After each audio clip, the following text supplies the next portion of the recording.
Hi JEE aspirants and parents, welcome back to my channel. జనవరి 21 నుంచి JEE main అని already మనకు కూడా వీడియోలు కూడా చేసాం. నిన్న నవంబర్ 1 నుంచి అయితే నోటిఫికేషన్ కూడా రావటం అయితే జరిగింది. దీనికి సంబంధించిన వార్తా కథనం కూడా వచ్చింది. దీని వార్తా కథనంలో ఏమన్నా కొత్త విషయం ఉందో ఒకసారి చూద్దాం. మరి కేంద్రీయ విద్యా సంస్థలోని యూజీ కోర్సుల్లో అంటే ఎన్ఐటి, ఐఐటి, IIIT, GFTల్లో 26 విద్యా సంవత్సరాల ప్రవేశాల కోసం నుంచి జాయింట్ ఎంట్రన్స్ ఎగ్జామినేషన్ 2026 షెడ్యూల్ వచ్చేసింది. ఎన్టీఏ అయితే విడుదల చేసి ఈ మొదటి సెషన్ ఎంట్రన్స్ షెడ్యూల్ విడుదల చేసిన ఈ నెల 27 వరకు అయితే దరఖాస్తులు అయితే అప్లికేషన్ సబ్మిట్ చేసుకోవచ్చు. 12న ఫలితాల విడుదలకు ప్రాథమిక తేదీ అయితే ఖరారు చేయటం అయితే జరిగింది. ఫిబ్రవరి 12నే వస్తాయమ్మ రిజల్ట్స్. అది గుర్తుపెట్టుకోండి. ఒక్కొక్కసారి పేరెంట్స్కి అర్థం కాదు కాబట్టి మరొకసారి చదువుకుంటే కూడా మనకి మరొకసారి గుర్తుంటుంది. కేంద్రీయ విద్యా సంస్థలోని యూజీ కోర్సుల్లో 26 విద్యా సంవత్సరాల ప్రవేశాల కోసం నుంచి జాయింట్ ఎంట్రన్స్ ఎగ్జామినేషన్ JEE 2022 షెడ్యూల్ను శనివారం విడుదల చేసింది. మొదటి సెషన్ పరీక్షలు వచ్చే ఏడాది 21-30 మధ్య నిర్వహించినట్టు వెల్లడించింది. NIT, IIIT, BE, BTech, ప్లానింగ్లు కోర్సులు JEE మెయిన్లో సాధించే పర్సంటైల్ అయితే కీలకం.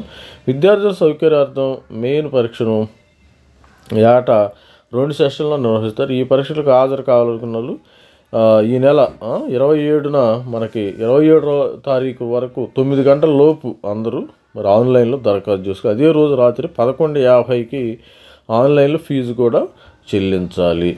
ఇది స్టూడెంట్స్. ఏ నగరాల్లో పరీక్షా కేంద్రాలను ఇస్తారో అనేది కీయించేది జనవరి మొదటి వారంలో ప్రకటిస్తామని NTA అయితే తెలిపింది. అంటే ఇక్కడ ఇచ్చారు కదా city centres, test centres, admit card download వివరాలను కూడా ఇచ్చారు. ఇది జస్ట్ అప్డేట్. ఆల్రెడీ వీడియోలో అయితే చేసాము, జస్ట్ అప్డేట్ ఇచ్చారు. ఇది కూడా మన సబ్స్క్రైబర్స్కి తెలియజేయడం జరుగుతుంది. మొదటి సెషన్ JEE మెయిన్ ఫలితాలను ఫిబ్రవరి 12 అయితే విడుదల చేస్తారు.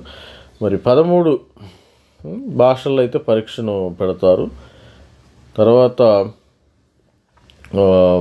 పెట్టనున్నట్టు NTA తెలిసింది. ఆంగ్లంలో, హిందీ, ఇంగ్లీష్, తెలుగు, అస్సాం, బెంగాల్, కన్నడ, మలయాళం ఈ భాషలో మొదటి సెషన్ పరీక్ష రాసిన విద్యార్థులు రెండవ సెషన్లో పరీక్షలు కూడా రాసే అవకాశం అయితే ఉంటుంది. తొలి సెషన్ దరఖాస్తుల ఆధారంగా ఫీజు, రెండవ సెషన్ పరీక్ష తొలి సెషను దరఖాస్తు ఆధారంగా ఫీజు చెల్లించి రెండవ సెషను పరీక్షలు కూడా రాయొచ్చు. రెండో సెషన్ పరీక్షలు ఏప్రిల్లో జరుగుతున్నాయి. JEE మెయిన్ సిలబస్ని NTAలో ఇచ్చారనమాట. ఇది స్టూడెంట్స్.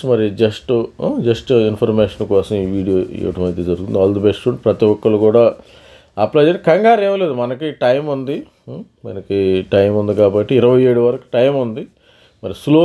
స్లో అండ్ స్టడీ విధంగా అప్లై చేయండి. తప్పులు మాత్రం చేయండి. మీ యొక్క డేటాని కరెక్ట్గా అప్డేట్ చేసుకోండి. All the best student. Thank you. Bye.